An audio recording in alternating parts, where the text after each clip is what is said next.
Hello दोस्तों, आप सभी का हमारे यूट्यूब चैनल डीके पाठशाला में स्वागत है। तो दोस्तों, जैसा कि आपने थंबनेल देख ही लिया होगा, दोस्तों इसमें हम बात करने वाले हैं जो आपका एनटीपीसी का पेपर हुआ CV2 का लेवल 4 और लेवल 6 के बारे में कि किस तरह से कहाँ से क्वेश्चन आपके पूछे जा रहे हैं और साथ में कितना क्वेश्चन करना आपका सही अटेम्प्ट रहा होगा। और साथ ही दोस्तों आने वाला जो आपका एग्जाम है, जहाँ की बात करें हम लेवल 2 की, 3 की, 5 की, तो उनके लिए आप कौन कौन चीज़ों का आपको ध्यान रखना चाहिए पेपर में बैठने से पहले, ठीक है, और कौन सी टेस्ट सीरीज आपको ज्वाइन करनी चाहिए। तो इन सभी मुद्दों के बारे में इस वीडियो में आपका बात करने वाले हैं। तो चलिए शुरू करते हैं आज का वीडियो।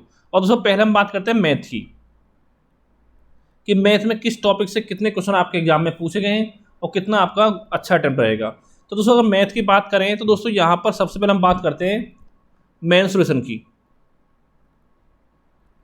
तो दोस्तों यहाँ पर आपका 3 से 4 क्वेश्चन पूछे गए थे मेंसुरेशन से। और दोस्तों ये क्वेश्चन जो पूछे जा रहे हैं आपके, मैं बात कर रहा हूँ मतलब पूरा मिलाकर लेवल 6 का भी, लेवल 4 का भी, ठीक है। 3 से 4 क्वेश्चन आपके पूछे गए और साथ ही जो आपका लेवल रहेगा एग्जाम का वो आपका कैलकुलेटिव रहा है, यानी इन क्वेश्चन को आपको सॉल्व करने में आपको समय लग सकता है।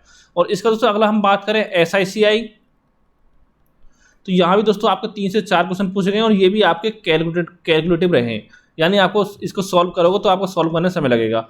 तो पहले दोस्तों मैं आपसे कहना चाहता हूँ, ऐसे जो क्वेश्चन आपके पूछे जा रहे हैं जिसमें सॉल्व करने में आपको ज़्यादा समय लगता है, फिलहाल पहले जो अटेम्प्ट करते हो आप उन समय उनको छोड़ दो, ठीक है। बाद में जब पूरा पेपर आपका सॉल्व हो जाए तो वापस लौट के आप इन क्वेश्चन को सॉल्व कर सकते हो, क्योंकि अगर आप अभी इस क्वेश्चन को सॉल्व करोगे तो SICI क्वेश्चन जो आपके वो 3 से 4 मिनट आपके क्वेश्चन में लग सकता है। तो इतना समय आपको नहीं देना है। पहले दोस्तों क्या चीज़ देखनी है आपको, अगर ऐसे क्वेश्चन देखो आप जो आपको सॉल्व करने में लगता हो कि 1 मिनट से भी कम समय में आपके सॉल्व हो जाएंगे। और दोस्तों ये पता कब चलेगा आपको, अगर आपने प्रैक्टिस कर रखी हो अच्छे से, तो आप क्वेश्चन देख के बता दोगे कि क्वेश्चन आपको कितने समय में आपका सॉल्व होने वाला है।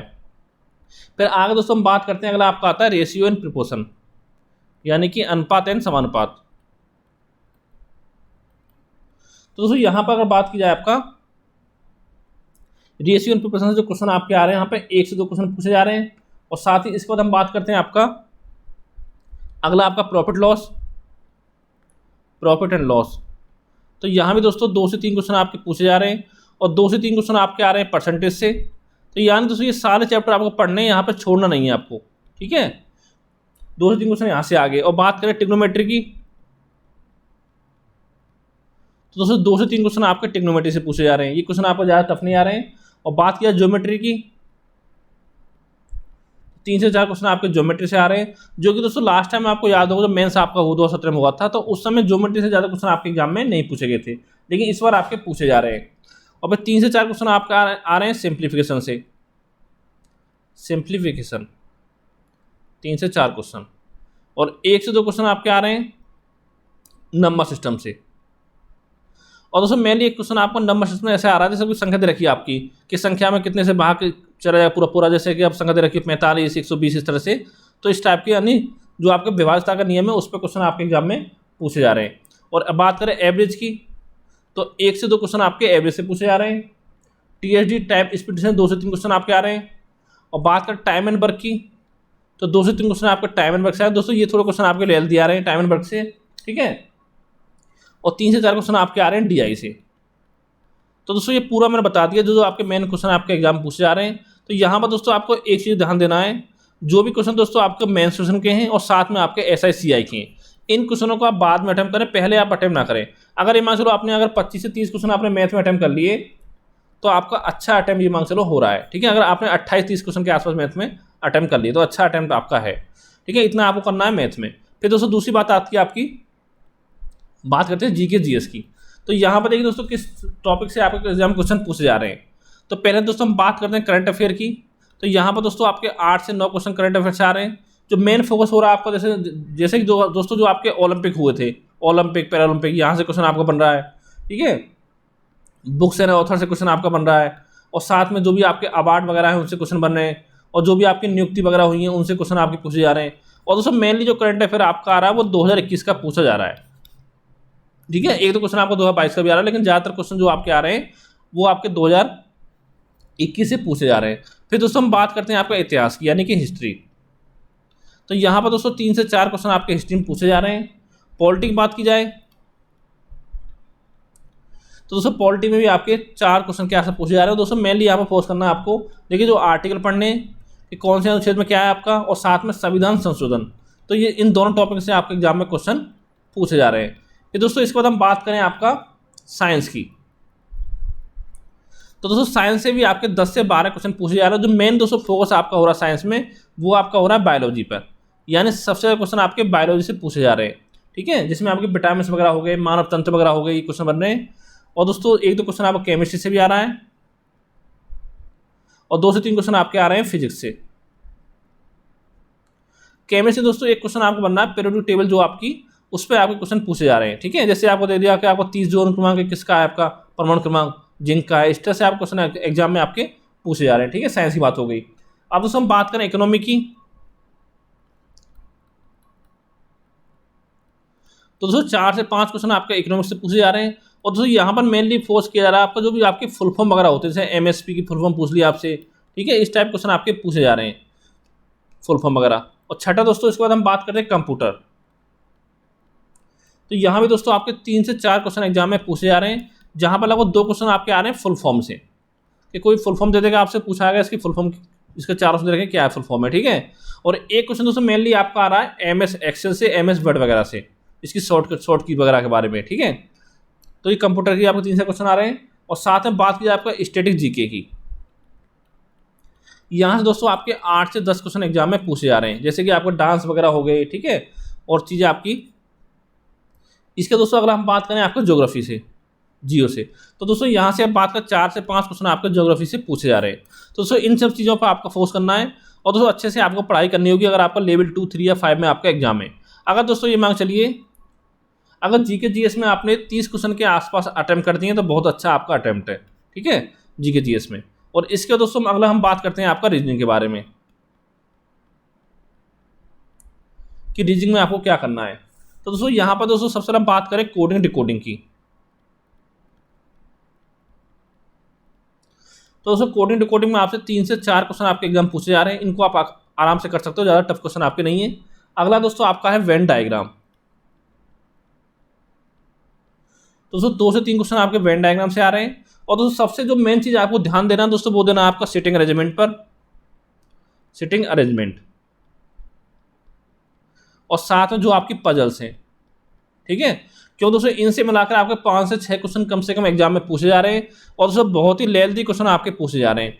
जैसे आपका कोई सिटिंग अरेंजमेंट दे दिया, उसमें आपका एक पैराग्राफ दे रखा है, तो एक पैराग्राफ में आपका एक ही क्वेश्चन आपका पूछे जा रहा है। तो इन चीज़ों में दोस्तों आपको ध्यान देना है। अगर मान लो एक सिटिंग अरेंजमेंट में 4-5 क्वेश्चन आपके आ रहे हैं, तो उस पर समय दें। अगर आपका 1 क्वेश्चन या 2 क्वेश्चन आ रहा है, तो फिलहाल के लिए उसको छोड़ दें। जब लास्ट में आपको पता है आपके पास समय बचे, तो उस समय क्वेश्चन को सॉल्व करें। और नहीं दोस्तों होगा क्या, इसी क्वेश्चन में आप 4 से 5 मिनट अपना लगा दोगे और क्वेश्चन आपका सॉल्व नहीं होगा। ठीक है, तो इतने समय में आप 10-15 क्वेश्चन आराम से सॉल्व कर सकते हो, 10-12 क्वेश्चन। तो इन क्वेश्चनों को आपको बाद में अटेम्प्ट करना है, जो जिनका भी आपका लेवल 2, 3 और 5 में आपका एग्जाम होने वाला है। फिर दोस्तों हम बात करें ब्लड रिलेशन की, यानी कि रक्त संबंध। तो 2 से 3 क्वेश्चन आपके रक्त संबंध से पूछे जा रहे हैं। इसका दोस्तों बात करें आपका लॉजिकल रीजनिंग की, जैसे कि आपका स्टेटमेंट कंक्लूजन हो गया आपका। ठीक है, ये सारे चैप्टर होते हैं, कथन निश्चय, कथन कारण, कथन तर्क, कथन पूर्व धारणाएं। इनसे दोस्तों 4 से 5 क्वेश्चन आपके एग्जाम में पूछे जा रहे हैं। ठीक है, और बात करें सिलॉक्स की, तो दोस्तों 2 से 3 क्वेश्चन आपके सिलॉक्स से भी पूछे जा रहे हैं, इस पर आपको ध्यान देना है। फिर दोस्तों बात करते हैं एनालॉजी की, यानी सादृश्यता। तो 2 से 3 क्वेश्चन यहाँ से आपके आ रहे हैं। और बात करें क्लासिफिकेशन की, तो दोस्तों 3 से 4 क्वेश्चन आपका क्लासिफिकेशन से भी पूछे जा रहे हैं, जिसमें नंबर भी आपका हो सकता है और साथ में आपका कुछ वैसे भी हो सकता है। ठीक है, और फिर हम बात करें नंबर सीरीज की, तो 2 से 3 क्वेश्चन आपके नंबर सीरीज से पूछे जा रहे हैं। ठीक है, और इसका दोस्तों एक टॉपिक बचता है आपका करंट से भी क्वेश्चन बन रहे हैं, जो कि पिछली बार जो पेपर हुआ था आपका CB2 2017 में, उस समय दोस्तों करंट से आपके क्वेश्चन एग्जाम में नहीं पूछे गए थे। तो यहाँ पर 2 क्वेश्चन आपके एग्जाम में पूछे जा रहे हैं। और फिर दोस्तों बात करते हैं मैथमेटिकल ऑपरेशन। ठीक है, तो 2 से 3 क्वेश्चन आपके यहाँ से भी एग्जाम में पूछे जा रहे हैं। तो ये सारे चैप्टर आपको अच्छे से फोकस करना है। और दोस्तों ये भी हो सकता है कुछ चैप्टर आपके ऐसे हों जो इस बार क्वेश्चन इसमें नहीं पूछे गए हों, और जो लेवल 2, 3 और 5 आपका होने वाला उसमें आपके क्वेश्चन एग्जाम में पूछे जाए। अगर दोस्तों यहाँ पर ही मांग चलिए आपका 25 से लेकर अगर आप 28 अटैम्प्ट करते हो, तो आपका अच्छा अटैम्प्ट कहा जा सकता है रीजनिंग में। तो दोस्तों अगर बात करें ओवरऑल की, अगर मान लो आपने तीनों पार्टों को मिलाकर अगर आपने 85 से लेकर 90 क्वेश्चन के आसपास आपने अटैम्प्ट किया है, तो समझ लो बहुत अच्छा आपका अटैम्प्ट है। और अगर आपकी एक्यूरेसी 90% के आसपास रही है। लेकिन दोस्तों बच्चे यहाँ पर गलती क्या कर रहे हैं कि कुछ बच्चे मान लो आपको 90 क्वेश्चन तक पहुँच रहे हैं, तो उनको लगता है कि अभी 30 क्वेश्चन बचे हुए हैं, तो उसमें नेगेटिव घुस जाते हैं वो। ठीक है, कोशिश करते हैं ज़्यादा क्वेश्चन को सॉल्व करना। तो दोस्तों आपको ऐसा काम नहीं करना है आने वाले लेवलों में। अगर ये मान चलिए अगर आपने तैयारी अच्छे से कर रखी है और आपके 90 क्वेश्चन के आसपास सॉल्व हो पा रहे हैं, तो समझ लो कि आपने सही स्कोर किया नहीं, आपको जो पेपर है वो आपका टफ आया है। तो पेपर टफ होगा तो कट ऑफ भी आपकी कम होगी। जैसे दोस्तों आपने CBT में देखा होगा कि किसी के शिफ्ट के इतना पेपर टफ था आपका, जिसमें कि 15 से लेकर 20 क्वेश्चन तक बच्चों के बड़े थे। ठीक है, तो इस चीज़ का आपको ध्यान रखना है, नेगेटिव ज़्यादा आपको नहीं करना है। यानी 85 से लेकर 90% के आसपास आपको अपनी एक्यूरेसी रखनी है। अगर मान लो आप चाहें 120 क्वेश्चन सॉल्व कर लो और आपके 60% एक्यूरेसी है, 70% एक्यूरेसी है, तो दोस्तों इससे कोई आपका फ़ायदा नहीं है फिर। ठीक है, तो ये एक चीज़ आपको करनी है। और दोस्तों एक चीज़ आपको बताना चाहता हूँ, जैसे आपने देखा होगा बहुत सारे यूट्यूब चैनल आपके कोर्स चलाते हैं, तो दोस्तों उनसे पढ़ने से कोई फ़ायदा नहीं है आपको, आपने देख लिया होगा। और दोस्तों जैसे आपका यूपी टेट से पेपर हुआ था पैट का, उसमें क्या होता है, पेपर आपका आसान था, इसको किसी भी बुक से क्वेश्चन आपको देखने मिल जाएंगे। तो ये क्वेश्चन आपको इनकी टेस्ट से भी मिल जाते हैं, ठीक है, इनके कोर्स से मिल जाते हैं। तो जो क्वेश्चन आपको डिफिकल्ट लेवल के आते हैं वो आपको बुक से ही पढ़ने पड़ेंगे। तो जो कोचिंग जो चलती है ऑनलाइन, इससे आपको नहीं मिलने वाला है। और साथ में दोस्तों बात करता हूँ, जितनी भी आपकी टेस्ट सीरीज चलती हैं, आपने देखा होगा बहुत सारे यूट्यूब चैनल आपके टेस्ट सीरीज प्रचार करते हैं कि फलानी बुक, ठीक है, फलाना जो आपका हो गया। तो दोस्तों ये सब बेकार है, इनसे कुछ नहीं होता है। इनमें दोस्तों होता क्या है, आप जैसे आप टेस्ट सीरीज दे रहे हो तो इनमें तो आपको 110 क्वेश्चन तक आप पहुँच जाता है अटैम्प्ट। ठीक है, एग्जाम बैठते हो 80-85 रह जाता है। ठीक है, और क्वेश्चन भी इन टेस्ट सीरीज से आपके बनते नहीं है। बस अगर आपको टेस्ट सीरीज देना है तो आपको प्रैक्टिस दे सकते हो एक दो की, जिससे कि आपकी स्पीड बने रहे बस। ठीक है, लेकिन कोई खास फायदा आपका टेस्ट सीरीज से होने वाला नहीं है। तो दोस्तों ये दोस्तों आपको जानकारी देनी थी कि अगर आपका लेवल 2 और 3, 5 में एग्जाम होने वाला है तो अच्छे से अपनी तैयारी करते रहे। क्यों दोस्तों, ये मान चलिए जो आपका एग्जाम है 12 जून के बाद ही होगा, उससे पहले तो आपका पॉसिबल नहीं है। यानी अभी आपके पास लगभग 30 दिन का समय बचा हुआ है। अगर आपकी तैयारी अच्छे से अभी तक नहीं हो पाई है तो अपनी तैयारी अच्छे से करते रहें। और साथ ही जिनका आपका लेवल 6 का एग्जाम हुआ तो हो सकता है उनको लेवल 5 का तो पक्का हो गई होगा। ठीक है, तो वो भी अपनी तैयारी करते रहें। अगर वो लगता है कि पेपर उनका अच्छा नहीं हुआ लेवल 6 का, तो लेवल 5 की तैयारी अपनी अच्छे से करते रहें। और अगर कोई आपका सवाल हो तो नीचे कमेंट करके आप पूछ सकते हो। तो थैंक यू फॉर वॉचिंग।